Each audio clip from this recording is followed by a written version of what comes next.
महान आत्माओं की एक विशेषता देखी हमने कि उनके जीवन में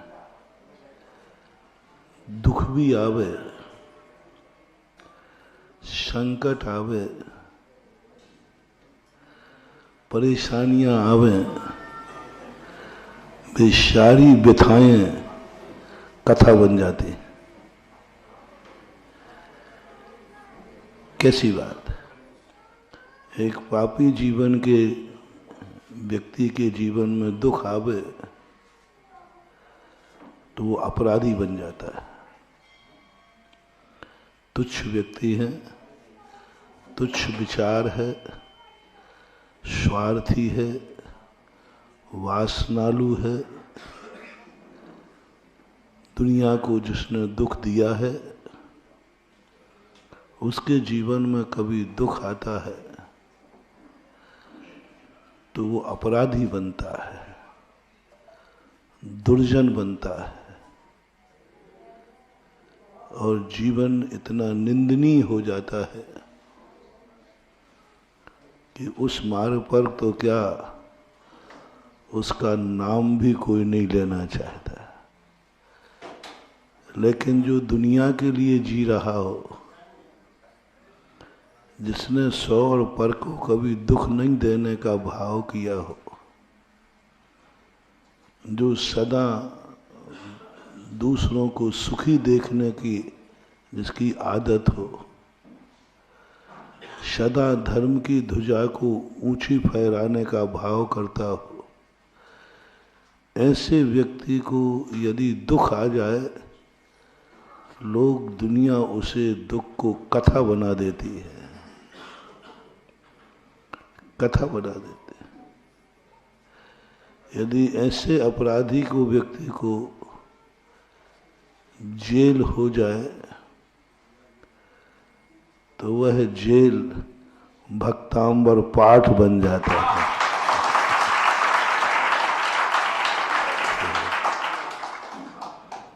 किसी पापी व्यक्ति को जेल हो जाए तो कह रहे अरे जेल में पड़ रहा है, और किसी महान आत्मा को जेल हो जाए तो भक्तांबर का स्थान बन जाता है, मंदिर बन जाता है। ये है महानता। हम महान क्यों हो जाते, क्यों महान की पूजा करते? वो महान क्यों है? क्योंकि वो पारस पत्थर के समान होते हैं। वो उनकी जीवन में आई हुई विपदा भी कथा बन जाती है। पापियों की चर्चा करने में पाप का बंध होता है, जेलियों की चर्चा करने में पाप का बंध होता है। चोर कथा भी कथा कहलाती है। 4 भी कथाएं होती है। आहार कथा, आहार खाने के बाद अब दिन भर आहार की चर्चा कर रहे हैं। आज तो मजा आ गया, आज तो ये हो गया, ये हो गया। अरे भाई, अब काय को भी फालतू परेशान हो रहा है। और बुरा हो गया आहार, यार आज तो दिमाग बिल्कुल बेकार है, बोले क्या। ये कहलाती भी कथा। और शास्त्रों में आया कि आहार जैसा भी हुआ हो गया, अब उसकी कथा मत करो। एक स्त्री कथा होती है। अब दिन भर तुम स्त्रियों की कथाएं करते रहो। अब वो तो तुम्हारी किस्मत में जैसी लिखी थी वो तो मिल गई। अब उसकी भलाई करो चाहे बुराई करो, कुछ नहीं होने वाला। गोपाल दास जी बरैया वो कहते हैं कि अब क्या बुराई करना, वो तो कुछ चीजें ऐसी होती हैं जिनको यथावत स्वीकार कर लेना चाहिए, क्योंकि वो बदली नहीं जाते। जो कार्य बदला नहीं जाता उसकी चर्चा नहीं करना चाहिए, क्योंकि बदला ही नहीं जा सकता। कैसा भी हो, माँ बाप कैसे भी हों वो बदले नहीं जाते, उनके बुराई करने से कोई फायदा नहीं है, क्योंकि वो तो तुम्हारा जन्म हो चुका। अब उनकी बुराई करने से कोई फायदा नहीं है, भी कथा कहलाती है। क्योंकि बल्दियत एक ऐसी है जिसको कभी भी बदला। इसी प्रकार हमारी भारतीय संस्कृति में आपका एक बार विवाह हो गया, उसको बदला नहीं जाता। स्त्रियों को तो खास तौर से कह दिया गया, जैसा मिले। एक कहते हैं ना पति परमेश्वर, मैंने सोचा ये परमेश्वर कहाँ से हो गया? तुम लोग बोलते हो तो हम सोचते हैं। फिर मुझे पता चला कि स्त्री जाति एक ऐसी है कि उसको जो भी मिला, जैसा भी मिला, उसकी अदला बदली नहीं हो सकती। स्त्री के विवाह को काठ की हंडी के समान कहा है, जो कुछ नहीं बता सकता। भारतीय संस्कृति बता रहा हूँ, आजकल की तो मामला बदला नहीं, उसमें जैसा मिला। कोड़ी मिला तो स्वीकार है, पागल मिला तो स्वीकार है। जो जैसा मिला उसकी बुराई करने से कोई फायदा नहीं। एक्सेप्ट करो, एक्सेप्ट करो बस, उसमें बदलाहट नहीं। बेटा हो गया, कुछ नहीं कर सकते, जैसा है वैसा एक्सेप्ट करो। इसी प्रकार जो तुम्हारा जीवन में आया है, राजा का भी चौथी कथा थी राज कथा। राजा की बुराई करने से कोई फायदा नहीं है, क्योंकि वो तो राजा मिल चुका, हो चुका, उसमें कोई बदलाहट नहीं। बल्कि राजा की बुराई करने से कितनी बड़ी बात कह दी जैनाचार्यों ने हम लोगों को, वृत्ति को। जो जैन मुनि कहीं नहीं डरता, वृद्ध राज्यातिक्रम, राजा के विरोध में कुछ मत बोलो, क्योंकि वो राजा है। रामचंद्र जी जब वनवास जाने लगे तो सीता को संबोधन करते हैं कि मैं वनवास जा रहा हूं, बस तुम्हें एक नियम लेना है कि तुम जब तक मैं यहां लौट के नहीं आऊं तब तुम मेरी प्रशंसा नहीं करोगे,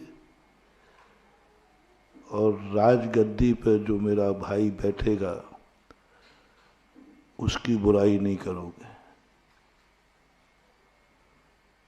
राजमाता की बुराई नहीं करोगे। तो सीता कहती ये मेरे से कैसे हो सकेगा? जिस माता ने, जिस बेटे ने हमारा सर्वनाश कर दिया, उसकी मैं बुराई नहीं करूं और मैं आपकी प्रशंसा नहीं करूं, ये संभव नहीं होगा मेरे से। बोले ये नियम तो लेना ही पड़ेगा, लेना ही पड़ेगा। तुम मेरी प्रशंसा नहीं करना, जनता तुम्हारे पास आएगी। भरत से कभी गलती होगी, तुम्हारे पास आएगी कि देखो राजा राम गद्दी पे बैठे होते तो आज ये दुख रहे, तो तुम प्रशंसा मत कर देना। राजगद्दी पर बैठने के बाद राजा किसी दूसरे की प्रशंसा सुन नहीं सकता, इस गद्दी का सबसे बड़ा दोष है। इस गद्दी पर बैठने के बाद बेटा भी बाप की प्रशंसा नहीं सुन सकता। राजगद्दी का सबसे बड़ा वीक पॉइंट बता रहा हूं। यदि राजा के सामने ये राजगद्दी पर बेटा बैठा और किसी ने कह दिया इससे अच्छा तो तेरे बाप का राज्य था, तेरे पिताजी राजा थे ना, तब बहुत शांति थी, बस खत्म हो गया, उसको बर्दाश्त नहीं होगा, वो सुन नहीं सकता, उसको आग लग जाएगी। क्योंकि राजगद्दी पर बैठने के बाद राजा का कोई बाप नहीं होता, क्योंकि वो सबसे बड़ा अपने आप को मान लेता है। बाप को भी अरेस्ट कर दे, क्या करेगा? कोई कानून नहीं है। राजा अपने मम्मी पापा को अरेस्ट करे, कोई कानून नहीं बचा सकता, कर सकता है, क्योंकि राजा है। हमारे शास्त्रों में ऐसे भरे पड़े हैं। कुणिक जैसा राजगद्दी पर बैठा सैनिक जैसा राजा आदेश दे दिया बंदी बना लो, सैनिक बंदी बना लेगा। मैं तेरा बाप हूं, मेरी चल, बोले हाँ बाप बाप कुछ नहीं होता, यहां तो राजा होता है, राजा होता। उनका विरोध चर्चा नहीं। सीता बस इसी बात को पकड़ ली। वैसे तो वो समझा रहे थे रामचंद्र जी तुम्हें वनवास नहीं जाना, सीता कोई जवाब नहीं दे पा रही थी। बस इसी बात पर उन्होंने पकड़ लिया, जिस राज्य में सत्य की प्रशंसा नहीं हो सकती और असत्य का प्रतिकार नहीं कर सकते, ऐसे राज्य में मैं नहीं रहूंगी। मैं नहीं रह, मेरे आएगी ही नहीं, मेरे मन में प्रशंसा आएगी, प्रजा प्रशंसा करेगी।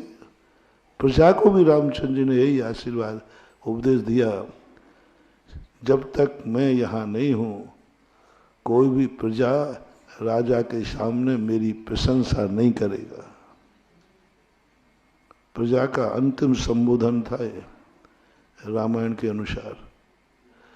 जो सीता को संबोधन है, तो सीता ने तो कह दिया कि मैं तो साथ चलूंगी, लेकिन प्रजा को जब उपदेश दिया कि तुम लोगों को एक ही, यदि तुम मुझे चाहते हो, यदि तुम मुझे चाहते हो तो प्रजाजनों एक ही नियम लेना, जो अयोध्या की राजगद्दी पर बैठे उसके सामने मेरी प्रशंसा मत करना।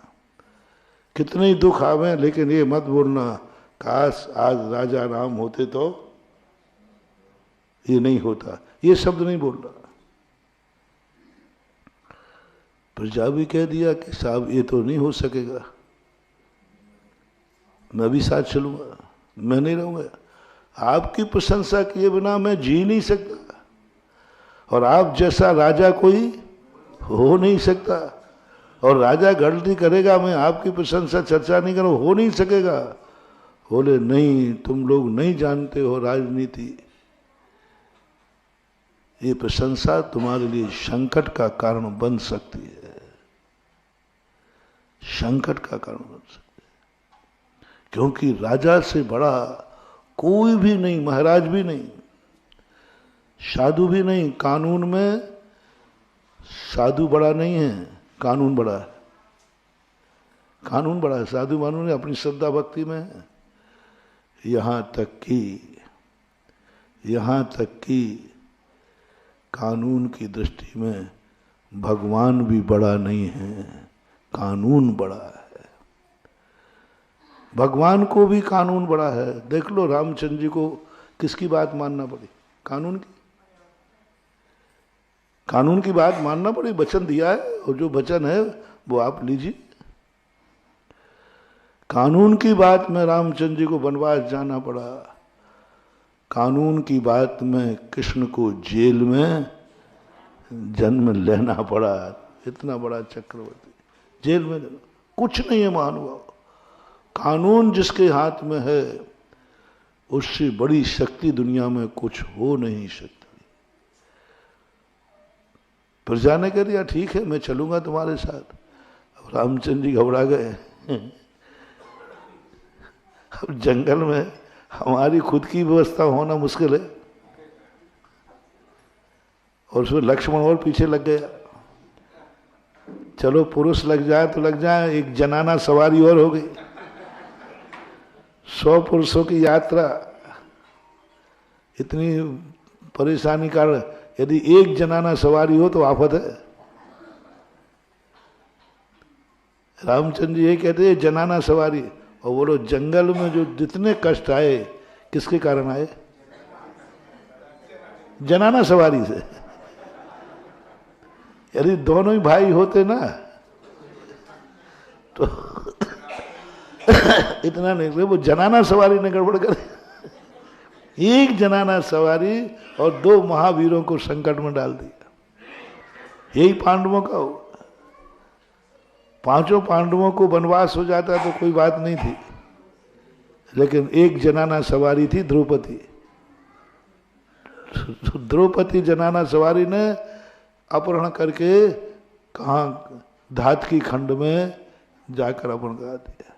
समुद्र पार करना पड़ा, बचने की कोई गुंजाइश नहीं थी पांडवों की, मात्र एक जनाना सवारी कर। ये 3 चीजें, जर, जोरू और जमीन, ये 3 चीजें ऐसी है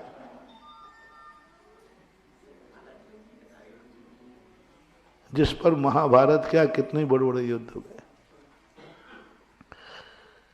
कुछ भी नहीं है तो प्रजा जान लगी, अभी प्रजा को वनवास में कैसे व्यवस्था करूंगा, कहाँ खिलाऊंगा, कहाँ पिलाऊंगा। तब रामचंद्र जी ने उनको धोखा दे करके नदी किनारे सबने कहा चलो सब चलते हैं। और रात में सब थके तो थे ही, सब घर्राटे लेके सो रहे थे। रामचंद्र जी रात में तीनों उठे और अंदेसी दिशा में चले गए, जैसे हमारे आचार्य से चले जाते।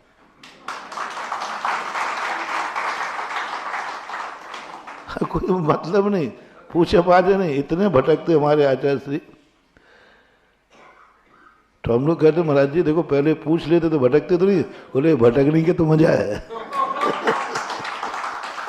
ऐसे भटक जाते हैं कई बार। सन 1981 में पूज्य गुरुदेव ऐसे ही चल पड़े, किसी को नहीं बताया। 2 रास्ते थे, एक में समाज थी, एक में समाज नहीं थी। अब वो किसी को बताना तो है नहीं, अब स्वयं को पता नहीं है। और बोले ये रास्ता ठीक दिख रहा, चल दिए। अब उस रास्ते में सन 1981 में संघ बहुत छोटा था, 9 साधु 7 साधु थे, और 60 किलोमीटर तक कोई समाज नहीं। सब कह रहे महाराज जी आपको जाना कहाँ है, बता दो, ये रास्ता ठीक नहीं। वो तो बताने को तैयार नहीं। महाराज जी कहाँ जाना है आप बता दो, तो रास्ता आपको हम रोकेंगे नहीं, ये तक कह दिया। हम सही रास्ता तो बता दें, ये पता नहीं कहाँ जा रहा है, जंगल की तरफ जा रहा है। अच्छा चले गए। अब जंगल, घनघोर जंगल, आदिवासियों का जंगल, हम उस समय क्षुल्लक थे। अब वहाँ जाकर के 10 बज गए तो कोई झोपड़ी भी नहीं, एक आदिवासियों के खप्पड़ का एक बरांडा था, वहीं जाके बैठे। अब आगे पीछे कोई नहीं, नागपुर के पास थे, तो नागपुर के एक जिजानी परिवार था, वो चौका लेके भागा। अब जंगल में महाराज है, तो एक चौका मुश्किल से आ पाया, वो भी मुश्किल से 60 किलोमीटर के, वो बहुत दूर था नागपुर। आते ही अब सब भोजन पानी तो बन गया पड़गान के लिए। अब वो क्या बोला, महाराज जी मैं पाटा लाना तो भूल ही गया। अब जल्दी जल्दी में पाटा भूल गया। अब महाराज को बैठा लेकर आए, एक पाटा था तो आचार्य से काम आ जाता, पर और महाराज थे, कैसे बैठे। तो मेरे हम लोग पास आए, महाराज जी आज गड़बड़ हो गया, पाटा नहीं ला पाए। और उस जंगल में पत्थर भी नहीं, पत्थर थे तो वे गोल गोल छोटी होती ना। मैंने कहा ऐसा करो जंगल में पत्थर मत्थर देखो। बोले महाराज वो सब ढूंढ के आ गया हूं। अब इसकी समस्या कौन समाधान करे। तो हम लोग आचार्य से ऐसे दूर बैठे थे सामने पेड़ के नीचे। हम लोग आचार्य भैया वृत्ति की, भैया महाराज जी ये बताओ, पहले जंगलों में महाराज चौके लग जाते थे, महाराज होते तो उस समय पाटे नहीं होते तो क्या करते होंगे उच्चारण?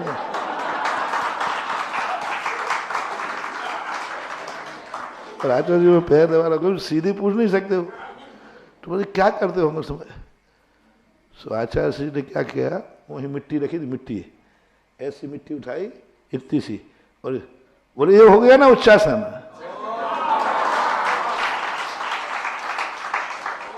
और उनका इतना कहना था, और हम लोग हम समाज पैर तुरंत उठ गए, भाग गए। तो आचार्य ने कहा ये लोग एकदम बात करते करते भाग के से गए, अपना काम तो हो गया, आपके लेना देना क्या है, अपन पैर दबाने थोड़ी गए थे। आचार्य ने कहा ये लोग तुरंत, जैसे मैंने मिट्टी रखी तो मिट्टी रखते हुए कुछ बोले ही नहीं। हम लोग एक सेकंड नहीं लगा, जैसे उन्होंने कहा ये मिट्टी, यही तो उच्चासन हो गया, और क्या भावना आ गया, देखो ऊंचा हो गया ना, देखो इतना सा ऊंचा हो गया। और हम लोग तुरंत उठ गए। अब समय आहार का हो रहा था, उनको बुला के कहा, मैंने कुछ नहीं, वे गोल गोल भटंगे हैं ना, उन्हीं को जमाओ, थोड़ी सी मिट्टी डाल दो उसके ऊपर। और क्या चौथे काल का आहार हुआ, खुले मैदान में, बिल्कुल खुले में, छप्पड़ में तो जगह थी नहीं, खुले मैदान में वहीं साफ करके, और मिट्टी की चौकी थी, और एक ट्रक वाला आ गया, संतरे वहां ज्यादा होते, उसने ट्रक को बोलो बाबा जी को संतरे खिलाओ। अब वो चौके वाला कहता भैया अंदर मत आओ, नहीं तो अंतराय हो जाएगा। वो कहता नहीं मैं सरदार हूं इसलिए आप नहीं ले रहे हो, लो आप खोल लो पेटी। बिल्कुल रोड के किनारे किनारे थे। अब ऐसे बिना बताए चल देते हैं रामचंद्र जी, क्या करें।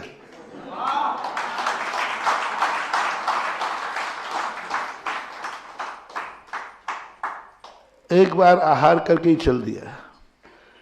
अब बेचारे श्रावक भोजन करेंगे नहीं, चौके में से ही चल दिया, चौके से सीधे ही निकल गए। एक बार यहां भी हुआ था, तुम्हारे ग्वालियर से आगरा आए थे, जब राजस्थान जा रहे थे 79 में, तब ग्वालियर से सीधा बिहार किया चौके से ही, और सीधा मुरैना। उस दिन 41 किलोमीटर शाम तक चले, जितना भी हो, ग्वालियर से मुरैना। और लश्कर से चले थे, और रास्ते में 9 किलोमीटर पे सामायिक की, और फिर रास्ते में सबसे कह दिया रास्ते में कोई लघु शंका गया तो उसकी जिम्मेवारी मेरी नहीं होगी, है ना। सूसू बंद करा दी सबकी, क्योंकि उतनी देर में 1 किलोमीटर आगे निकलूंगा मैं। शाम को पहुंचे तो समय, उस समय भी आहार से निकल गए।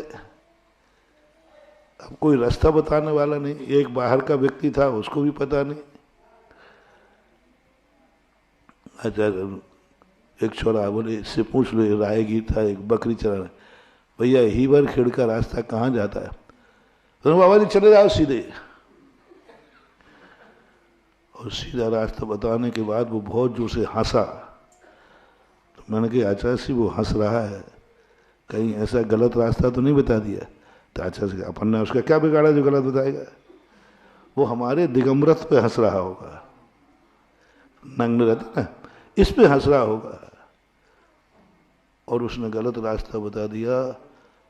कड़ाके की ठंड, यही महीना लगभग दिसंबर जनवरी का, इतनी कड़ाके का, चलते चलते चलते इतना अंधेरा हो गया जंगल में, घनघोर जंगल, जंगल पार हुआ, ऐसे देख के चल रहे, कुछ अता पता नहीं। अब क्या करें? एक खेत था कड़वी, वो जुनार होते ना, जुआर के डंठल होते बड़े बड़े, वो एक खेत आदिवासी का था, वहीं जाके सब लोग बैठ गए। आधा घंटे तो चलने की गर्मी रही, और फिर जो हम लोगों की किटार बजी, वो गिटार अभी भी कानों में झूमती है, रुकने का नाम नहीं ले। कड़ाके की ठंड, इतनी ठंड, भयंकर ठंड। अब वो कड़वी के जो थे, जो ब्रह्मचारी लोग जो साथ में थे, और कड़वी को ऊपर डाल दिया हम लोगों को सबको, लेकिन वो ठंड तो ठंडी थी। अब उससे हाल कोई रात भर सोया नहीं, और उधर पूरा संग गायब हो गया, मिलने का नाम नहीं, क्योंकि इधर कोई ट्रैक्टर भी नहीं आ सकता। और पूरा संग का संग गायब, कोई बताने वाला नहीं। वो बकरी वाला क्यों बताएगा, नहीं वो पिटेगा। किसी को कोई पता नहीं, पूरे रात भर गाड़ियां घूमती रही रोडों पे, कहीं महाराज हैं, लेकिन हम लोग तो मिलने का नाम ही नहीं। जहां हम लोग थे वहां कोई पहुंच ही नहीं सकता। क्या पूरा नागपुर, पूरा सब में दुनिया में खबर पड़ी, सब गाड़ियों पे गाड़ी, सैकड़ों गाड़ियां रात भर घूम, पूरा संगायब एक साथ। अब रात भर की तो कोई सोया नहीं। वो ठंड के कारण वो करवी में कांटे होते ऐसे, उसका पत्ता जो होता है ना, पूरे शरीर में, सबके शरीर में खून खून खून खून हो गया। सुबह उठे, आचार्य कहते अब कहाँ चलूं? तो मैंने कहा आचार्य श्री आप थोड़ा सा रुक जाते, 2 श्रावक आ जाते। तो बोले नहीं, ये मजा कब आएगा? अब उनको तो मजा दिख रहा है। बोले ये आनंद जो आज रात भर का मिला, यदि श्रावक होते तो ये कहाँ आएगा? बोले चलो, जिस तरफ उनकी दिशा देखी थी, अपन मुक्तागिरी से पूरब दिशा में चले थे, तो अपन सूर्य को देख के चलते हैं। तो सूर्य को देख के बढ़ दिया, 3-4 किलोमीटर जाके एक गांव आया। वहाँ पूछा भैया हीवरखेड़ का? बोला हीवरखेड़ तो आप 20 किलोमीटर दूर छोड़ा है। ओह, और कोई गांव नहीं वहाँ। उससे कहा भाई तू कम से कम हीवरखेड़ का रास्ता तो बता दे। वो रास्ता बताने गया, जैसे हम रोड पर लगे, गाड़ियां तो घूम ही रही थी। तुरंत गाड़ियां इकट्ठी हुई, और सुबह से चलते 6:45-7 बजे निकले, चलते चलते 12 बजे हम लोग हीवरखेड़ पहुंचे। कितने घंटे हो गए? 7 बजे, 6:45 पे निकल गए थे। अब हमने कहा कि अच्छे गुरुजी के चक्कर में पड़े। हम लोग बिल्कुल नए थे, उसी से पहले ही चतुर्मास था, दीक्षा हुई थी। हम लोग भैया अब ऐसे ही निकलने हैं जिंदगी। आपसे में सब हम उम्र के थे ना, सब एक ही क्लास कॉलेज में तो पढ़े हुए थे। तो बस अब वहाँ जाके 12 बज गए। अब भोजन पानी अभी कुछ नहीं मिल रहा है। आज सामयिक का समय हो गया है। अब सामयिक करो। और हम लोग जो नए नए लोग थे, इन सबको तो चक्कर आ गया। उसके 2 कारण, एक तो रात में नींद नहीं आई, दूसरा गर्मी चढ़ गई। तो बस जाते ही गिर जाते थे, चक्कर आने लगा। 2-3 महाराजों का। आवाज का ऐसा करो, तुम लेट के समाय कर लो, सोना मत। और बस आहार के बाद एक सज्जन था, छिंदवाड़े का बालक। हम लोग उस समय मीठा वगैरह कुछ लेते नहीं थे। तो आचार्य ने कहा ऐसा करना, आज इनको थोड़ा दूध में बूरा मिला करके दे देना, तो इनका चक्कर, पानी में मत देना, ठंडा करेगा, दूध में दे देना। अब उसने ला के दिया। बोले आज आप मना नहीं करोगे, आचार्य ने कहा है। अब जिसको आचार्य कहते हैं वो तो हमारा बाप हो जाता है, दादा बन जाता है। अब मैंने कहा भाई इसमें मैंने थोड़ा सा पिया दूध, तो मैंने कहा हाँ शक्कर डाली है पूरा। मैंने आचार्य से पूछ के डाली। अब मैंने फिर पिया। अब मैं करूं क्या? वो तो गले के अंदर ही नहीं जा रहा, क्योंकि वो सब बूरे की कटोरी नहीं थी, वो नमक की कटोरी थी।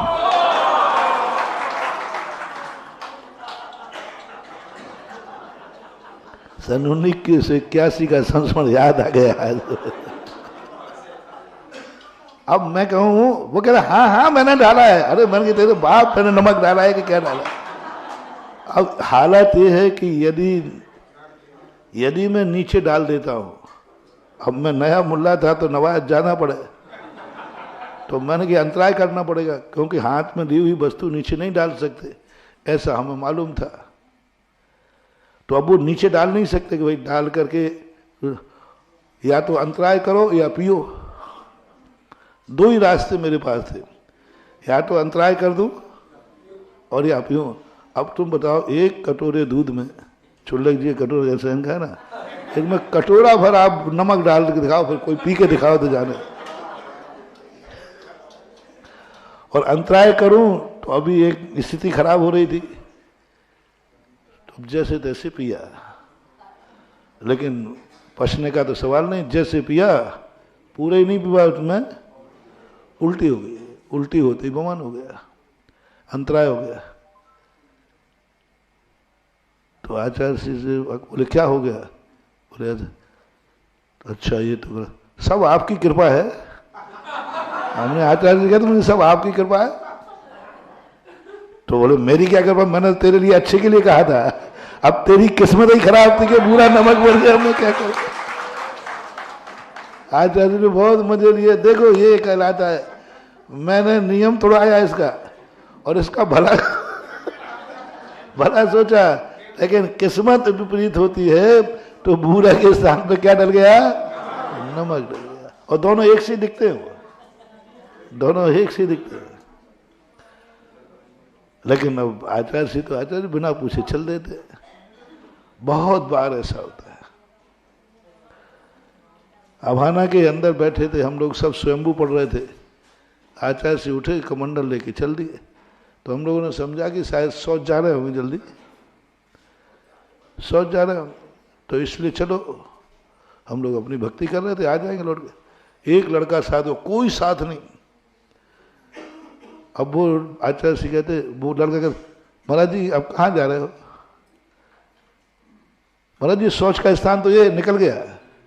शौच का स्थान निकल गया, 2, 2.5, 3। अब वो बच्चा रो पड़ा कि कोई भी नहीं है और मैं अकेला हूं, महाराज जी रुकने का नाम नहीं ले रहे। 10-12 साल का बच्चा होगा। अब वो रो पड़ा, बोलो महाराज जी आप कहाँ जा रहे, पहले ये बताओ। कुछ नहीं बोले। पर उधर से एक साइकिल वाला आ रहा था, उससे उस बच्चे ने कहा महाराज जी रुक नहीं रहे। अब वो कहता है, वो बच्चे देखो अकल देखो उस बच्चे की, यदि मैं लौट के जाऊं तो आचार्य से अकेले पड़ जाएंगे, और नहीं लौट के जाऊं तो पता बाबा जी कहाँ जा रहे हैं। उसने देखो उसकी अकल देखो, उसने कहा महाराज जी को अकेले तो नहीं छोड़ूंगा, अकेले तो नहीं छोड़ूंगा। वो पीछे लग गया, साइकिल वाले से कह दिया तुम गांव में कह देना महाराज जी पता नहीं कहाँ जा रहे हैं, वो रुक नहीं रहे हैं। गांव में हल्ला हुआ, हम लोग जल्दी दुपट्टा मोटा समेटा भागो। 5 किलोमीटर आचार्य निकल गए, तब हम लोग यहां से चले। तो ये स्थिति बन जाती है जब अनियत विहार हो जाता है, लेकिन उसका मजा एक अलग होता है।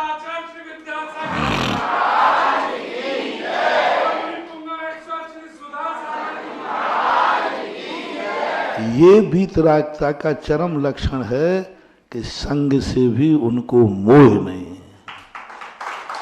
आओ तो आ जाओ, नहीं आओ तो तुम जाना, तुम्हारा काम जाना।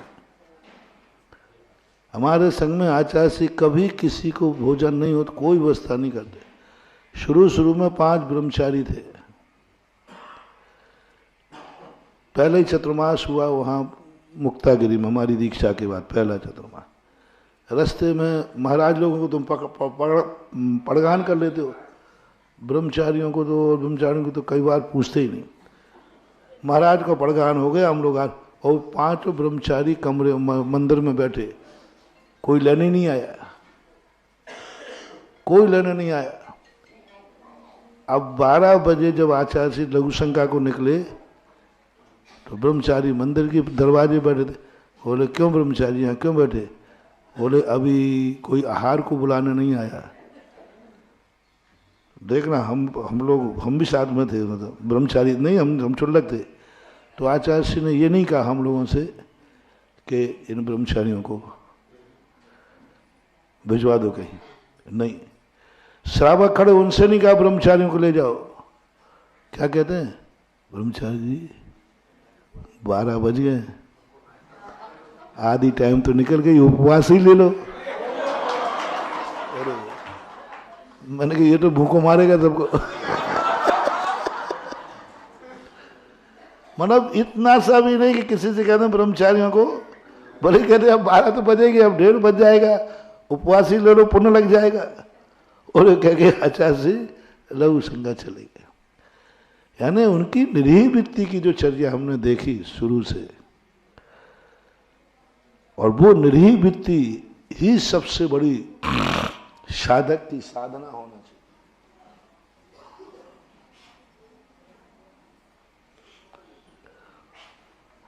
और वो अपन जो रामचंद्र जी की बात सुना रहे थे ना, अभी इसमें सब जोड़ दूंगा, चिंता नहीं करना, सब मटेरियल फैल गया है, वेल्डिंग करेंगे अपन। उधर रामचंद्र जी ने सबको रात में छोड़ते हुए, ये धोखा नहीं था। बोलो रामचंद्र जी ने सबको सोते हुए छोड़कर रात में चुपचाप भाग जाना धोखा था? नहीं, ये व्यवस्था थी। बोलो यदि सबको छोड़ के नहीं जाते तो क्या ये स्थिति बनती? कौन व्यवस्था करता, क्या करता? अब उनका वो संकट भी राजकथा की बात कर रहा हूं, इसलिए रामचंद्र जी ने वहां कहा राजा की कथा नहीं करना और मेरी प्रशंसा नहीं करना और राजा की निंदा नहीं करना। कितना भी राजा निकृष्ट हो, क्योंकि राजा अपनी निंदा सुनना पसंद नहीं करता। कितने सज्जन हो, आपका तो भैया भरत है, वो भी नहीं सुन पाएगा, आप तो बड़े भाई हैं। बड़े भाई की प्रशंसा भरत नहीं, भरत छोटा था कि बड़ा? तो रामचंद्र जी की प्रशंसा क्यों नहीं सुन पाएगा साहब? बोले भरत तो रामचंद्र जी की प्रशंसा सुनेगा, लेकिन राजा भरत नहीं सुन पाएगा। ये गद्दी का सबसे बड़ा दोष है। भरत तो सुन लेगा भैया की प्रशंसा कि हमारे रामचंद्र जी अच्छे हैं, लेकिन राजा भरत, क्योंकि राजगद्दी का ऐसा है, राजगद्दी के बाद बैठने के बाद उस व्यक्ति को कोई बड़ा नहीं दिखता, क्योंकि उसके हाथ में कानून होता है। किसी को भी बंदी बना ले, किसी को भी कुछ कर ले। इसलिए जैन आचार्यों ने कहा राजकथा नहीं, राजा के दोषों पर विचार नहीं, विरुद्ध नहीं चलना। और स्थिति इतनी बन जाए चुपचाप रह जाओ, मौन रह जाओ, क्योंकि राजा और जनता जब भी अपराध करेगी, अपराध बढ़ेंगे। ये छोटे लोगों का, ये राजनीति का पॉइंट है, ये संसार नीति का पॉइंट है। एक बेटे को भी तुम 3-4 दिन बुराई करके देख लेना, वो 2-3 दिन बाद पापा टोका टाकी कुछ ज्यादा ही हो रही है, नहीं हो तो तुम करके देख लेना। एक है पापा देखो आप पापा हैं इसलिए मर्यादा रख रहा हूं, अब थोड़ी अति हो गई, और थोड़ा बड़े होने के बाद दिखे पापा, वो खुद ही कह देगा पापा मैं आपकी बराबरी का हो गया। अब भी आप हमें बुद्धू समझते, कोई नहीं सुनेगा। अच्छा वो और से छोड़ो, तुम 2-3 दिन अपनी पत्नी की बुराई करके देख लेना, करना तो सही, और नहीं हो तो उसके पीहर की करके देख लेना।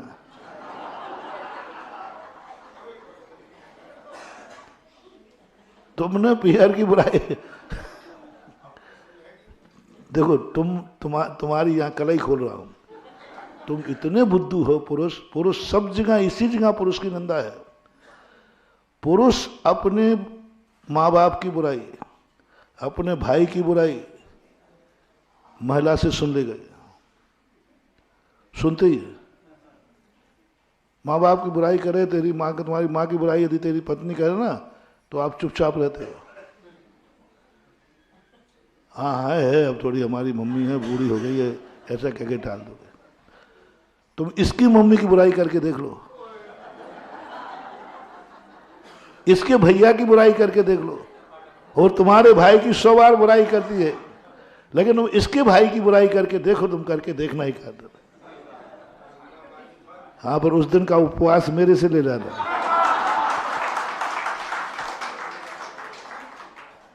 पीहर की बुराई सुन ही नहीं सकती है, इसलिए कभी भी कैसी भी पत्नी हो बुराई नहीं करना, पीहर की बुराई नहीं करना। जो संबंध टूट नहीं सकते उनके दोषों की आलोचना नहीं करना, क्योंकि तुम्हें एडजस्ट करना पड़ेगा। मोटिवेशन लो, जो संबंध कभी टूट नहीं सकते उनको तुम्हें निभाना ही है, जैसे बने तैसे, क्योंकि टूट ही नहीं सकता। यदि उसको तुमने तोड़ने का प्रयास किया तो तोड़ने के बाद जो कष्ट आएंगे वो जोड़ने से भी ज्यादा खतरनाक होंगे। जो संबंध तुम्हारे जुड़े हैं ना, उसमें जो तुम्हें संकट आ रहा है, क्लेश आ रहा है, तोड़ने के बाद उससे डबल आएंगे। चाहे वो राजा हो, चाहे परिवार हो, कोई भी हो, इनसे संबंध एडजस्ट करो, क्योंकि इसका कोई अल्टरनेट नहीं होता है। इसलिए छोटे आदमी के संबंध में जब भी कोई घटना घटती है, सब लोग निंदा करते हैं, सब खुशी मनाते हैं। और महान आदमी की विशेषता बता रहा हूं, महान आत्मा के जीवन में जो कुछ भी संकट आता है वो कथा बन जाती है, उसकी चर्चा करने में पुण्य है। एक पापी को सजा हो गई, उसकी चर्चा करने में पाप है, जिसके लिए मैंने कथा सुनाई। और एक धर्मात्मा को जेल हो गया, उसकी चर्चा करने में पुण्य है। किसी पापी को देश निकाला दिया जाए, उसकी चर्चा करने का मना किया गया, क्या चर्चा कर। और रामचंद्र जी को देश निकाला दिया गया तो रामायण लिखी गई, कथा बन गई, व्यथा कथा बन गई। यानी महान आत्मा वो है, उसकी जिंदगी में जो कुछ भी आएगा सब धर्ममय हो जाएगा, सब धर्ममय हो जाएगा। पारसनाथ के संकट आया, जो पुराण बन गया। रामचंद्र जी पे आ गया, रामायण बन गई। मानतुंग आचार्य महाराज पे आ गया, भक्तांबर बन गया। और उनकी दुखमयी कथा, सुखमयी कथा नहीं कह रहा हूं मैं, सुखमयी कथा नहीं कहलाती, सुखमय तो गुणानुवाद कहलाता है। महान आत्माओं के जीवन के सुख के जीवन याद नहीं करना। मैंने कल परसों पिक्चर का उदाहरण दिया था। पिक्चर कब तक चलेगी? जब तक हीरो दुखमय है, तभी तक पिक्चर है। जैसे ही हीरो के दुख खत्म हुए, द एंड, पिक्चर खत्म कर देते।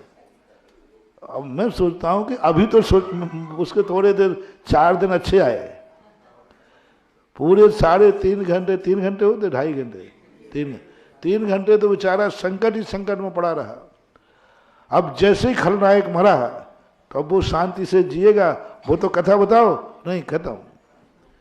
यानी पिक्चर कहां तक है? जब तक हीरो संकट में है।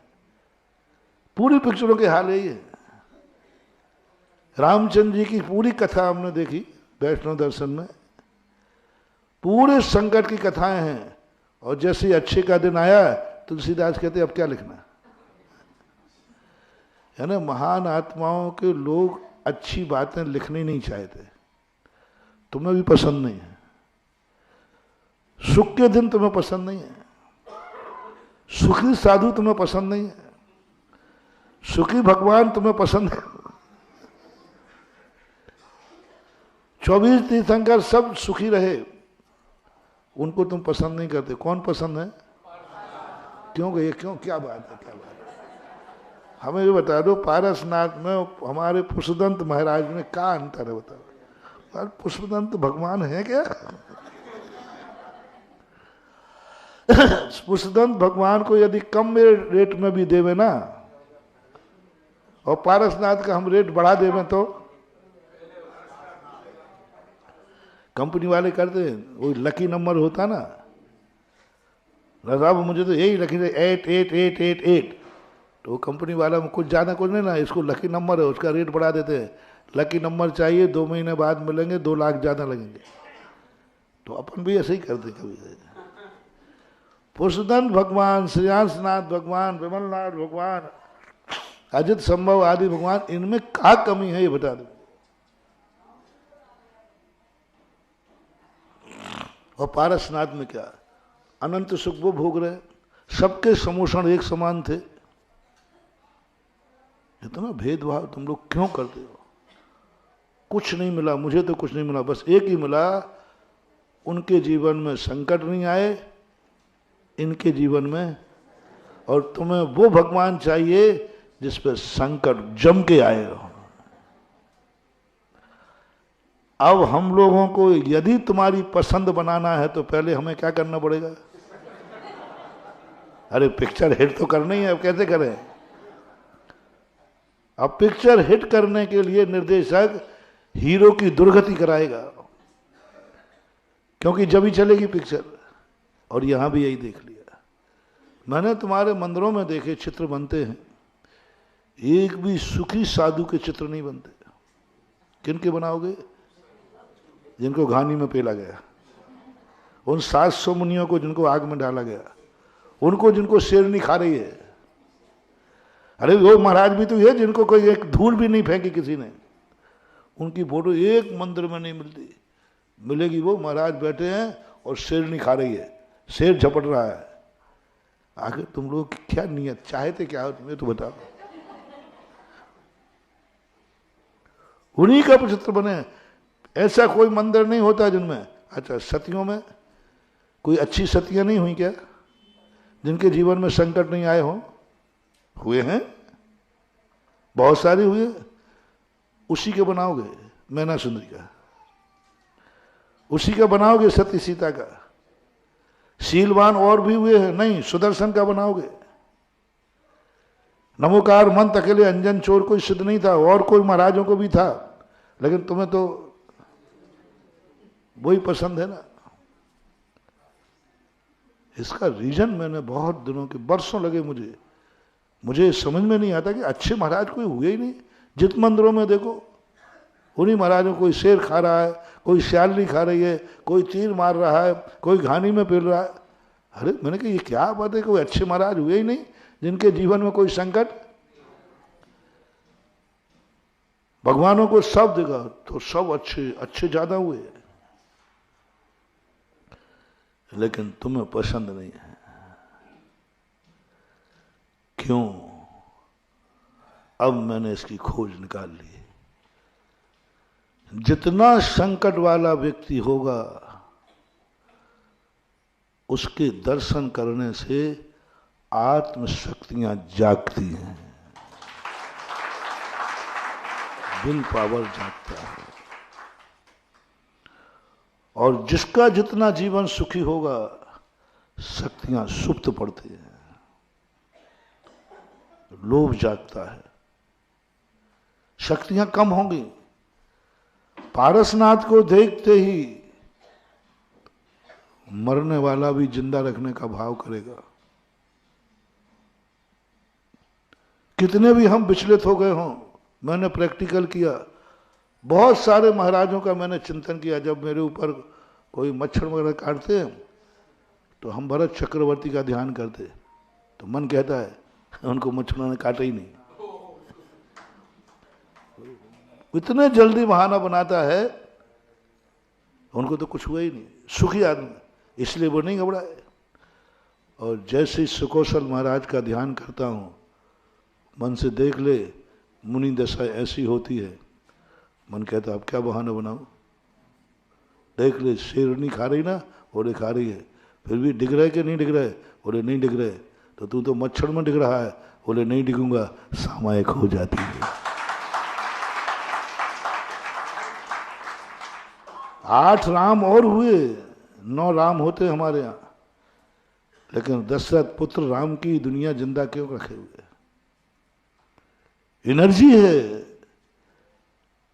जब कोई जिंदगी में संकट आते हैं, रामचंद्र जी कथा सुनाता हूं मैं, लोगों के आंसू सूख जाते हैं। मैंने कि देख लो तद्भव मोक्षगामी राम की ये दशा है, तो तू किस खेत की मूली है?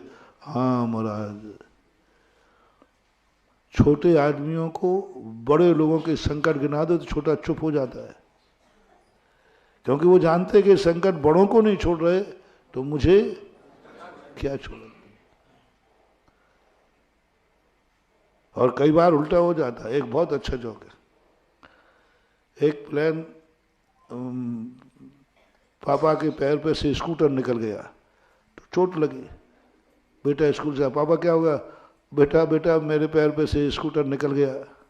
तो छोकरा था, बस पापा इतने ही में रोने लगे। बोले बेटा स्कूटर निकल गया? बोले बस इतने ही में रोए।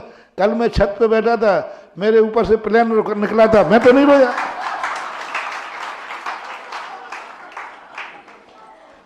अब बोलो प्लेन निकला था कि नहीं, पर मैं तो नहीं रोया। आपके ऊपर से स्कूटर निकल गया, पापा होकर रो रहे हो।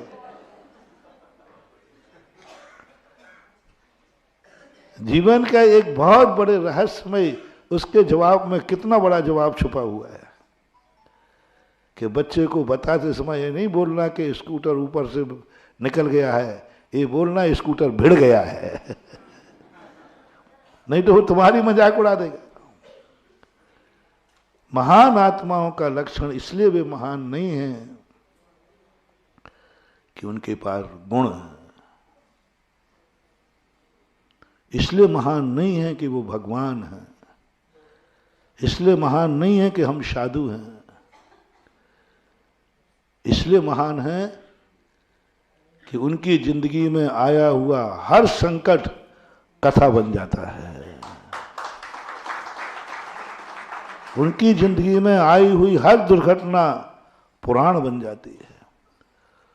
उनकी जिंदगी के आए हुए दुखों के दिन को याद करने से भक्त को भी पुण्य का बंध हो जाता है। भक्तांबर का वो श्लोक पढ़ो ना, आस्ताम तो मस्त वन मस्त मस्त दोषम तत्संग कथापि जगताम धृतानि हंति। हे भगवान, हमें आपके गुणों से क्या मतलब है? मुझे तो आपकी कथा कहने मात्र से हमारे पाप कर जाते, गुणों का तो बहुत दूर रहा, मैं तो वहां तक पहुंच ही नहीं पाऊंगा। महान आत्माओं के गुण अपने ज्ञान का विषय नहीं है, महानुभाव नहीं है। अपना ज्ञान, अपनी आंखें इतनी नहीं है कि हम बड़े आदमियों के गुणों को जान जाएं। कहाँ औकात? बताओ, भगवान के अंदर अपन को 100 चतुष्टय कहाँ दिखता है? भगवान को केवल ज्ञान हुआ है, कहाँ दिख रहा है? बताओ। हमारे अंदर रत्नत्र है, तुम्हें कहाँ दिख रहा है? महान आत्माओं के गुण देखे ही नहीं जाते। महान आत्माओं के दिखते हैं तो उनके जीवन में आए हुए संकट, परेशानियां, वो हमें दिखती हैं, और उन संकटों में भी ये दिखते नहीं है। बस यही महान आत्मा की पहचान है। और उनके जीवन में आया हुआ संकट कथा बन जाए, कथा बन जाए, लोग कथा बना दें उसको, उनके संपर्क में आते ही। बस हमें यही अपनी जिंदगी में महानता क्या प्राप्त करना है। हमारी जिंदगी में कोई भी कर्मोदय में आए, वो धर्म बना दूंगा, यही धर्मात्मा की निशानी है। धर्म नहीं, धर्म तो अपने ज्ञान का विषय कहाँ से करेंगे? बहुत आप लोग तो, और हमें थोड़ा बहुत, हम लोग तो पढ़ लेते हैं।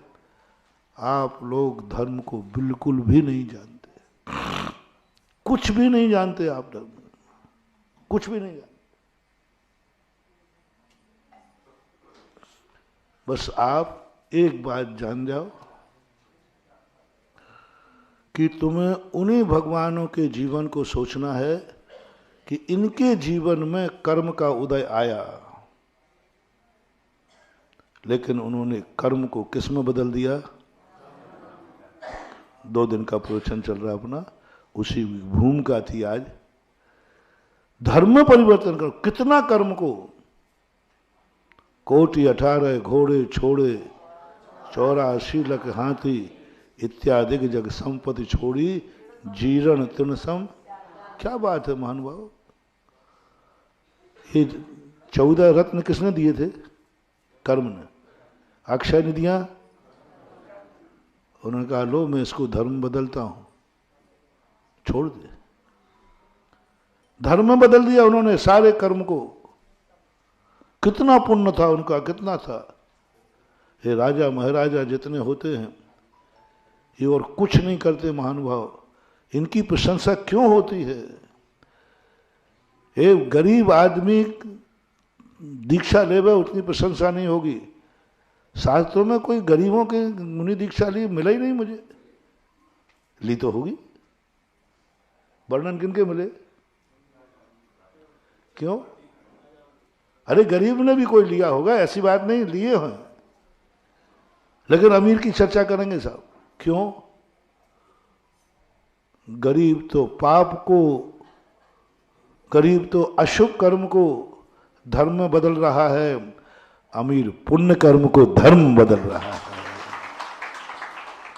गरीब तो गरीबी की मार से मंदिर आ रहा है और अमीर व्यक्ति पुण्य की मार से मंदिर आ रहा है।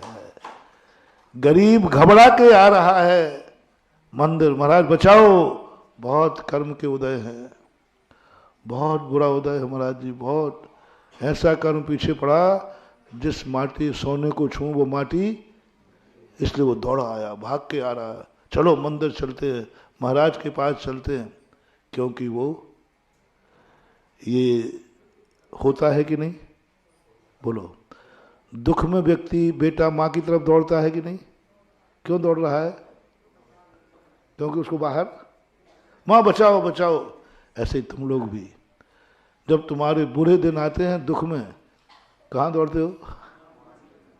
मंदिर जी में, शिखर जी जा रहा हूँ, महावीर जा रहा हूँ। क्यों भैया? काय भैया बहुत दुख है। किसी ने कह दिया है कि महावीर जी के दर्शन खूब दौड़ते देखे, लेकिन कोई पुण्य की मार से दौड़ के आ जाए, पुण्य की मार, और पुण्य मार रहा है, ये नहीं आने देगा मुझे मंदिर, क्योंकि मेरा व्यापार बहुत अच्छा चल रहा है। उठते ही 10 फोन आ रहे हैं, उठते ही लाखों का बना जा रहा है। अब देखना, एक व्यक्ति वो दौड़ा जिसके सुबह से कोई 1 कौड़ी की इनकम नहीं थी, भिखारी था। अब उसने कहा क्या करूं? चलो मंदिर जी में चलता हूं।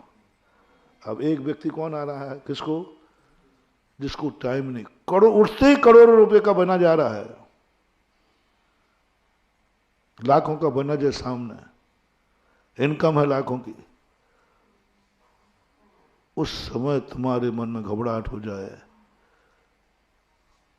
गरीबी की मार से भी ज्यादा दुख बता रहा हूं, आज ये मंदिर छुड़ाएगा, आज ये अभिषेक नहीं करने देगा, क्योंकि जबरदस्त लोभ आया है।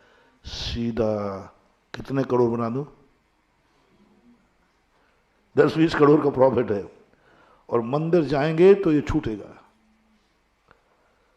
मंदिर गए वो छूटेगा, और नहीं गए तो मिलेगा। उस समय तुम्हारे मन में घबराहट आ जाए, ये छुड़ाएगा मंदिर मेरा, आज छुड़ाएगा लोभ, नहीं छोड़ूंगा, नहीं छोड़ूंगा, तू लाख करोड़ दे दे, नहीं छोड़ूंगा, मैं अभिषेक को जाऊंगा। लो, कर्म को थका दिया, धर्म बदल दिया।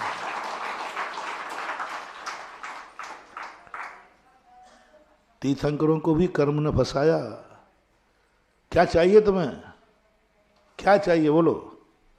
जैसे कल हमने बताया था ना कि कर्म अपने ऊपर कैमरे लगाए रहता है जब तुम मंदिर में आते हो। इसकी इच्छा पूछो, क्यों क्यों आ रहा है मंदिर।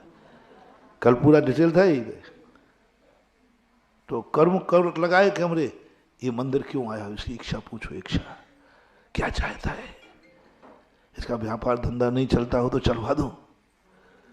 और उसको तुम्हारी वीक पॉइंट पता चला नहीं और उसने बंगाल पे कब्जा किया। बस इसकी इच्छा पूरी करो। कर्म कहता है ये जिसके लिए मंदिर आया है वो इच्छा पूरी कर दो, कल ये मंदिर आएगा ही नहीं, क्योंकि इच्छा पूरी हो गई। वो तो इसलिए आ रहा है कि उसकी इच्छाएं पूरी। तो कर्म तुम्हें दुखी करके घर मंदिर छुड़ाएगा। बहुत बड़ी मोनोपोली है महानुभाव कर्म की। या तो दुखी करके धर्म छुड़ाएगा या फिर सुखी करके छुड़ाएगा। लो तुम्हें क्या चाहिए, अब काहे के लिए मंदिर जा रहे हो। बात तो सही है, अब काहे के लिए जा रहे हो, अब काहे के लिए मंदिर जा रहे हो। इसलिए कई बार लोग महानुभाव घबरा जाओ। बस इसी पुण्य को, इसी कर्म को हमें धर्म में परिवर्तित करना है। नहीं, कितना भी पुण्य आ जाए मैं इसके लोभ में आने वाला नहीं हूं।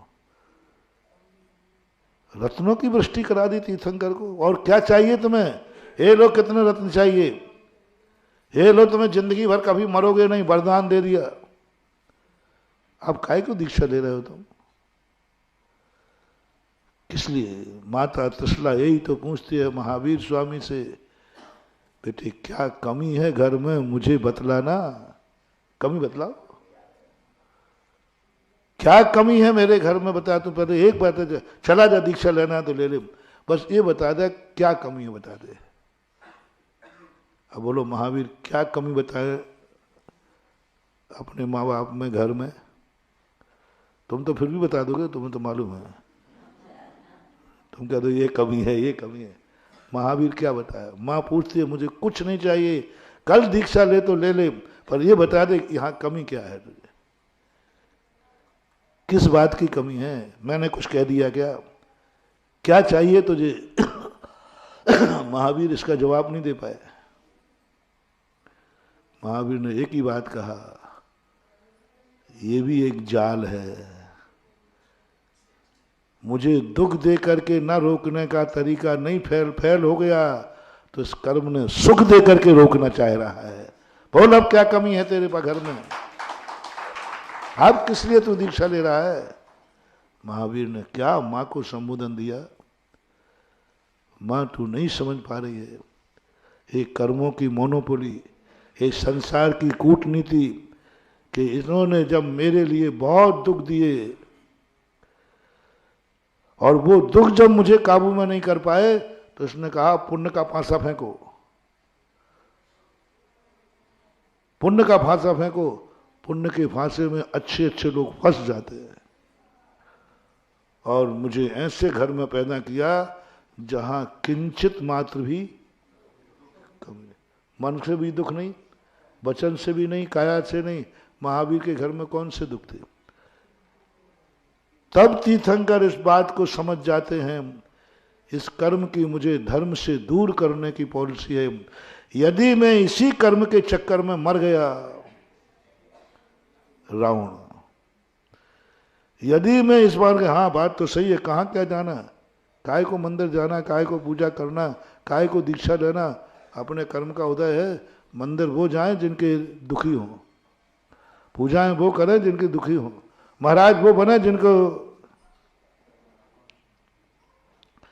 कौन संयम धारण करे, हाँ जिनके कमाते नहीं बने।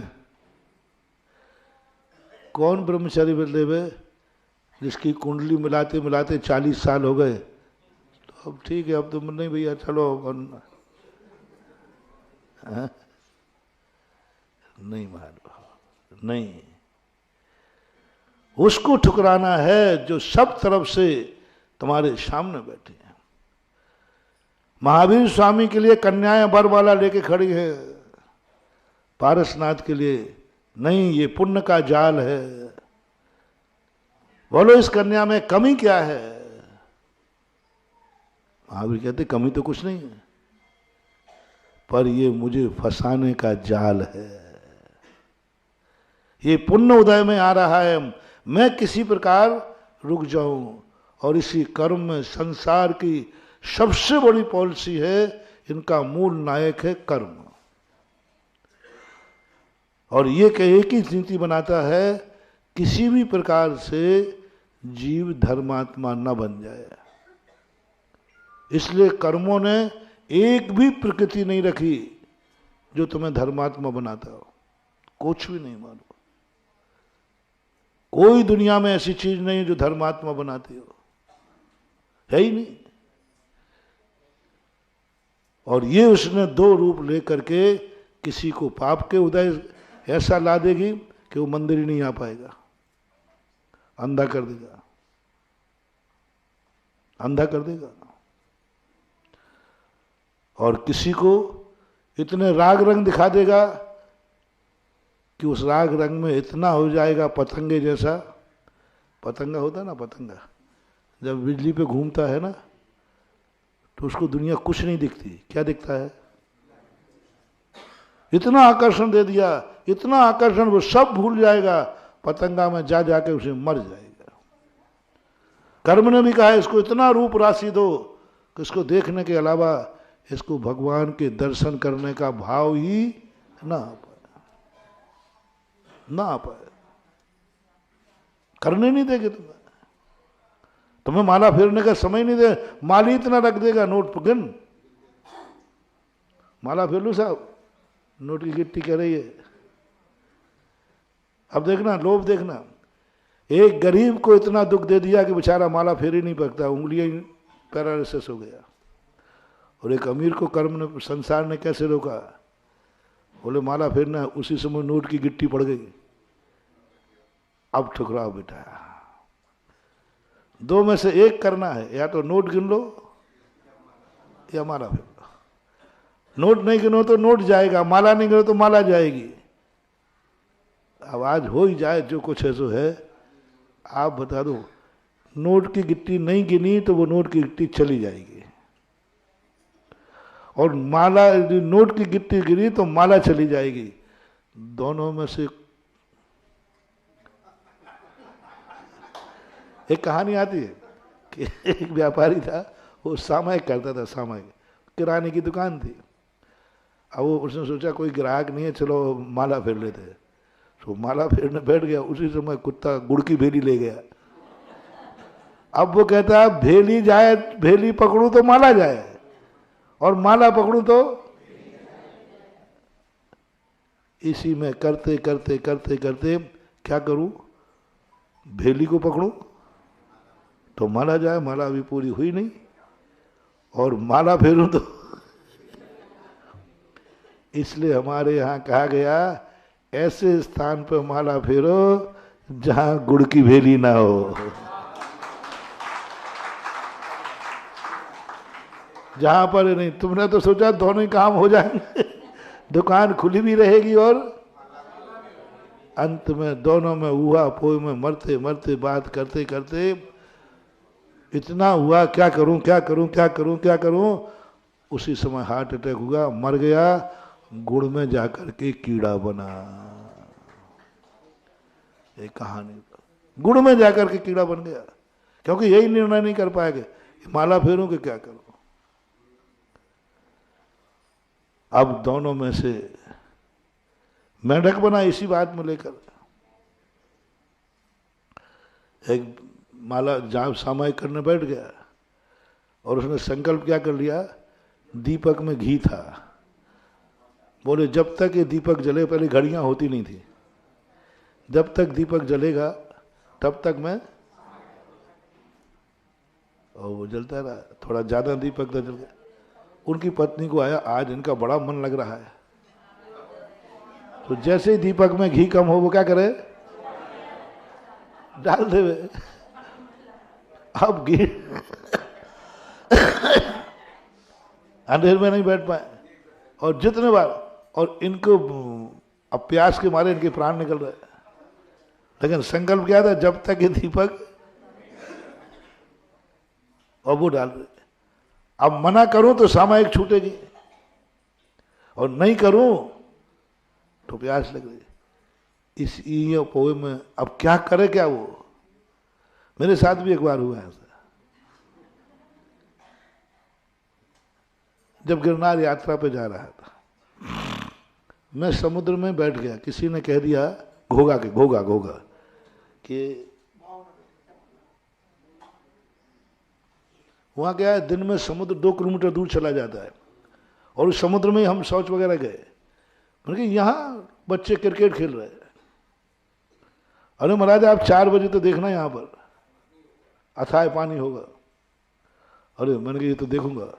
तो मैं सामायिक करने बैठ गया, जब तक समुद्र का पानी मुझे आके नहीं छुएगा मैं नहीं उठूंगा।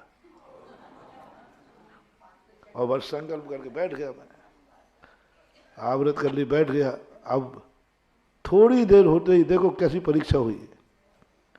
थोड़ी देर बैठे ही सामने, आग तो बंद और खुली दोनों थी, सामने देखा इतना बड़ा मूंगा पड़ा, इतना बड़ा मूंगा, जैसे तुम्हारा पेपर पैड होता है ना कांच का, और मूंगा में जाता।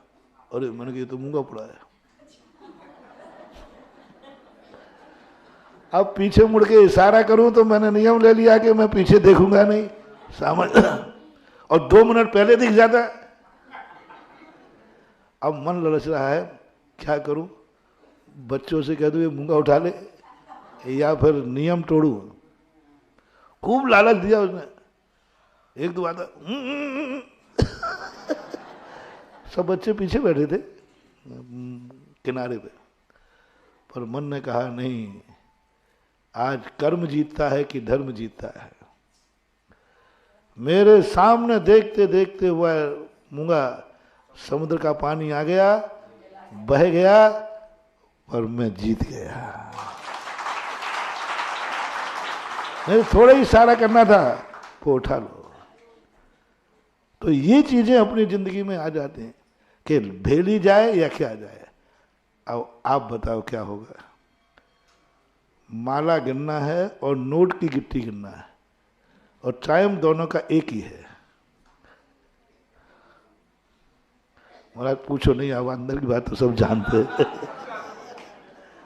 अब माला गिनोगे या नोट की गिट्टी गिनोगे। और एक आध नहीं है, थोड़ा 1-8 करोड़ रुपया से ऊपर ही है। और माला फेरना है, ठीक टाइम फिक्स है आपका, ये माला फेरूंगा, उधर करोड़ों का वनज आ गया। महानुभाव, परीक्षा करना, कर्म के सामने हारना नहीं। ये संसार की मोनोपोली है कि वह दुख से नहीं हरा पाएगा, सुख से हराएगा, इंद्रियों के वैभव से हराएगा। तुम्हें गरीबी से नहीं हराएगा, अमीरी से हराएगा। तुम्हें रोग से नहीं हरा पाएगा, निरोग से हराएगा। तुम्हें शक्तिहीन से नहीं हरा पाएगा, शक्तिमान बना देगा। इतना शक्तिमान बना देगा कि तुम गुंडे बन जाओगे। किसने बना दिया गुंडा? यदि कमजोर होते तो गुंडा बना दे। इतना ताकत बना दे, कौन क्या कर लेगा, मैं यूं मसल दूंगा। लो, कर्म कहता था इसलिए तो मैंने तुझे ताकत दी थी। हराओ कर्म को। ताकत आई है तो मैं किसी को मारूंगा नहीं, मैं एक एक जीव को बचा के चलूंगा। निरख निरख कर पग ये धरे, धारे करुणा अंग। निरख निरख पग ये धरे, पाले करुणा अंग। शक्ति है मारने की, लेकिन ऐसे देख के चल रहे हैं एक चींटी भी न मर जाए। लो, कर्म को किस में बदल दिया? धर्म बदल दिया, धर्म बदल दिया। कर्म नहीं जीत जाए उस समय, कर्म नहीं जीत जाए उस समय कि कर्म ने आके कहा देखा, एक मूंगा में महाराज की सामायिक बिगाड़ दी, एक नोट की गिट्टी में देखा। और फिर वो कल जो मैंने कहा था ना, फिर वो संसार आके बाबा जी कहा, बाबा जी काय का नियम दिया था आपने? माला का ना, वो रखी इनकी माला। और तुरंत वीडियो यहाँ वो व्हाट्सएप होती ना, वीडियो करके क्या कर देते हो बाहर, तुरंत कर्म करेगा हमारे पास, तुरंत कर्म कहेगा भगवान के पास, भगवान आपका माला वो पड़ी है और देख लो आपका भक्त क्या गिन रहा है, नोट गिनते पाया जाएगा। उस समय हमारी हालत क्या होगी, आईसी। यही हुआ है, अनादिकाल से अपन को यही, अपन पाप के कारण से नहीं धर्म छोड़ा। पाप के कारण से बहुत कम धर्म छूटता है महानुभाव। धर्म जब भी छूटता है पुण्य कर्म के उदय से छूटता है। बुरे दिनों में धर्म नहीं छूटता, अच्छे दिनों में धर्म छूटता है। बुरे दिनों में होटल में नहीं जाते हो, बोल दो ना, किस दिन जाते हो, अच्छे दिन जाते हो। मुझे आज तक कोई व्यक्ति बोले कहाँ जा रहे हो, बोले मैं ऊटी घूमने जा रहा हूं। बोले क्यों, बोले बहुत बुरे दिन चल रहे हैं।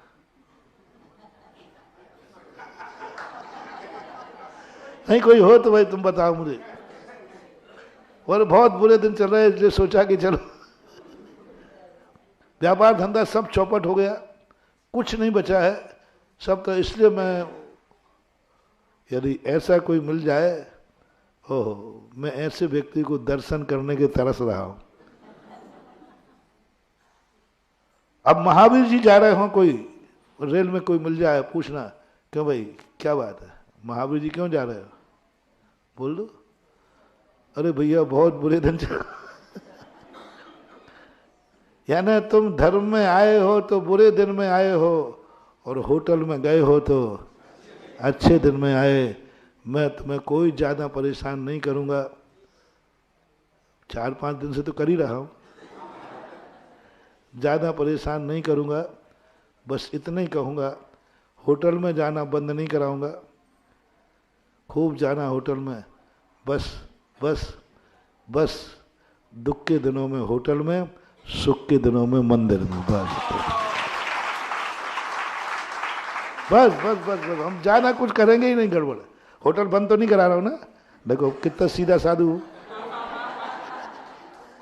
ये तो नहीं कह रहा नहीं कोई होटल में नहीं जाएगा, त्याग करो सब लोग। नहीं नहीं, मैं जानता हूं तुम होटल नहीं छोड़ पाओगे। बस इतना, जितने दुख का दिन आए उतनी अच्छी महंगी होटल में जाना है, गार्डन में खूब तुम मस्ती। और जिस दिन सुख का दिन आए उस दिन अभिषेक का लोटा लिए मंदिर में दिखना, जाओ मेरा काम हो गया। महाराज जी फिर आप होटल का समर्थन क्यों कर रहे हो? मैं जानता हूं दुख के दिनों में तू होटल में रहेगा तो भी मेरा ही नाम लेगा, दुख के दिनों में गार्डन में रहेगा तो भी भगवान ही, क्योंकि दुख में सुमरन, दुख में तो सब वहां बैठ करके भी तू माला ही फेरेगा पक्का है, क्योंकि दुख का दिन है। खतरनाक तो कौन सा दिन है? सुख का दिन गार्डन में नहीं, बस सुख के दिन मौज मस्ती में नहीं, बस सुख का दिन जब भी आए धर्म में, सुख का दिन जब भी आए मंदिर में, सुख का दिन जब भी आए गुरु के पास। बोले कैसे बता रहे? अरे महाराज आज बहुत अच्छा दिन था, तो ये अच्छा दिन मैं गुरु को देना चाहता हूं। हमने भगवान को दिए तो दुख के दिन दिए, धर्म के लिए तो दिए तो दुख के दिन दिए, हम गुरु को दिए तो दुख के दिन दिए, और जो देता है वो ही पाता है। क्या दिया तुमने तो दुखी पाओगे। अब थोड़ा करके देखो, सुख का दिन धर्म के लिए देके देखो, सुख की लहर लहराएगी, फसल लहराएगी। सुख के दिन देखो, अच्छे दिन, अच्छे दिन देखे वो देखो, जब अच्छे दिन है, आज मेरा बहुत अच्छा दिन है,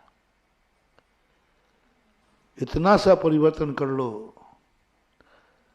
कमला नगर के लोगों, जो जहां के लोग सुन रहे हैं, आज के बाद हमारे नगर का कोई भी व्यक्ति का जन्मदिन, शादी की सालगिरह, नया वर्ष शादी के बाद घूमने का क्रम ये होटलों में नहीं होगा, सब तीर्थ क्षेत्रों में होगा, इतना सा कर लो। हाँ, मैंने घूमने का आगम में लिखा, आप शादी के बाद घूमते हो। मैंने समझी ये परंपरा कहाँ की आई, घूमने की परंपरा है ना कहीं घूमने। पैसा नहीं है तो कर्जा लेके जाओगे, वो साहब, और नहीं तो जिंदगी भर कह रही कौन सा घुमाया था। मैं थोड़ा फैंसी ड्रेस बहुत अच्छी कर लेता हूँ और बहुत गौर से सुनता हूँ। जब आप लोग लड़के आते हो ना, हाँ महाराज इनने हमें कौन से सुख दिए हैं, पूछो शादी के बाद कहाँ ले गए थे। अब मैं कोट कर लूँ, मेरी स्मरण शक्ति बहुत तेज है, मैं तुरंत पकड़ लेता हूँ। उस समय कुछ नहीं बोलता हूँ, पर मौके पे बोलता हूँ, जैसे आज बोल रहा हूँ। फिर मैंने शास्त्रों में खोजा कि ये बात इतनी टीस कर रही है इसको कि इसके पति ने घुमाने नहीं ले गया, तो आज भी उलायना दे रही है 50 साल की होने के बाद भी। वो तो जिंदगी भर देगी वो तो। आखिर ये उलायना ऐसे ही तो नहीं होगा, अंदर कोई टीस लगी है। फिर मैंने इसको शास्त्रों में खोजा कि ये घूमने की परंपरा आई कहां से। सुनो महानुभाव, पूज्यवर जिनसेन स्वामी महापुराण, शादी के बाद तुरंत घर में प्रवेश किए बिना उसी मंडप से 7 दिन के लिए सिद्ध क्षेत्र पर घूमने के लिए आदेश दिया गया है। उसी मंडप में दोनों ब्रह्मचर्य व्रत लेंगे 7 दिन का। 7 दिन 3 दिन, 2 ऑप्शन, 3 से लेकर 7। इन 3 दिनों में वो धर्म क्षेत्र पर, सिद्ध क्षेत्र पहला लिखा, सिद्ध क्षेत्र पर गुरुओं के पास जाकर धर्म ध्यान पूर्वक व्यतीत करेंगे। फिर 3 या 7 दिन व्यतीत करने के बाद फिर घर में प्रवेश होगा। और मैंने कही घूमने की परंपरा तो आगम में लिखी है, लेकिन कहाँ लिखी और तुम्हारी कहाँ होती है। और संयम के साथ, असंयम के लिए नहीं घूमना, संयम लेकर घूमते हैं दोनों प्राणी और बढ़िया भगवान की भक्ति करते हैं। फिर दोनों मिलकर के आते हैं, हम अपन ने दोनों ने धर्म किया है। बस और ज़्यादा तुम्हें डिस्टर्ब नहीं करूँगा। आज के बाद कमला नगर का कोई जोड़ा शादी के बाद घूमने जाएगा तो सम्मेद शिखर जाएगा। अच्छा दिन, क्योंकि वो तुम्हारी जिंदगी के लिए अच्छा दिन है, धर्म ध्यान का दिन है। और बुरा दिन कभी आ जाए, उस दिन थोड़ा मन बहलाने के लिए ऊटी घुमाना, मन बहलाने के लिए जहां जाना है जाओ। ये है कर्म को धर्म में बदलना। अब शादी एक कर्म है, शादी एक कर्म है, एक आपकी गृहस्थी का है, कर्म है। और सम्यक दृष्टि कहता है भगवान कर्म है, मैं ये कर्म कर रहा हूं, विवाह एक कर्म है, लेकिन मैं आपका भक्त हूँ भगवान। इसी कर्म को शुरुआत मैं धर्म से करूंगा, कर्म की शुरुआत धर्म से करूंगा। प्रथम 7 दिन 3 दिन मेरे धर्म से होंगे और मैं गर्व से कहूंगा कि हमारा गृहस्थी जो कर्म था उसकी शुरुआत धर्म से हुई थी। अब दोनों मिलकर पहले हम धर्म करेंगे, बाद में कर्म करेंगे। पहला धर्म, और धर्म से मंगलाचरण शुरू हो। महानुभाव जाओ, तुम कितने भी कीचड़ में चले जाना, तुम्हें जंग नहीं लगेगी, क्योंकि कर्म को जिसने धर्म से शुरू किया है वो सोना बन करके जिएगा कीचड़ में भी। कादे में हेम अमल है, जल से भिन्न कमल है। समय आपका हो गया। कर्म को मेन सूत्र 3 दिन का क्या था? दो मोटिवेशन दिए। कभी भी इनकम तुम अपनी तरफ से करना, कमाई अपनी तरफ से करना, सब कुछ तुम्हारा होगा। खर्च तुम्हारी मर्जी से मत करना। खर्च किसकी मर्जी से करना? पूज्य पुरुष से। याद है ना? पूज्य पुरुष, माँ बाप, गुरु, भगवान और जनवाणी। भोजन बनाना, भोजन खूब कमाना, लेकिन खाते समय अपनी मर्जी से नहीं खाना। किससे खाना? पूज्य पुरुष से कहने पे खाना। तो अपनी जिंदगी का व्यय पूज्य पुरुषों से पूछ के करना। एक दूसरा मोटिवेशन दिया, कर्म को, क्योंकि हमारा पूर्व कर्म का धर्म कर्म ने कब्जा कर लिया है। पूर्वों के धर्म ने कर्म का रूप ले लिया है और अपन को अब कर्म को धर्म का रूप देना है। महावीर भगवान के बोले परम पूज मुनि पुंगव 108 श्री सुधा सागर जी महाराज की। तो मित्रों, कमला नगर के लिए तो ये विशेष प्रवचन रहा है। अब हम उम्मीद करते हैं कि हमारे यहाँ के जो वैवाहिक जोड़े होंगे वो सबसे पहले तीर्थ क्षेत्र जाएंगे, और अगर दूर लगे तीर्थ क्षेत्र तो हम यहाँ बैठ जाइएगा, 2 मिनट बैठिएगा। देखिए अभी सभा समाप्त नहीं हुई है, सब बैठ जाएं। ये अच्छा नहीं लगता जब तक जिनवाणी स्थिति नहीं हुई। अभी हम भी बैठे हैं। गुरुदेव सामने बैठ जाएं, वो पीछे महिलाएं जो है, और इससे ऐसा लगता है जैसे सब झाड़ दिया हमने अभी यही। 5 मिनट और, 5 मिनट और लगेंगे क्या? अभी आगे कोई नहीं आया सर पर चढ़ा। जो श्रीफल चढ़ाना चाह रहे बैठ जाए, वहीं बैठ जाए।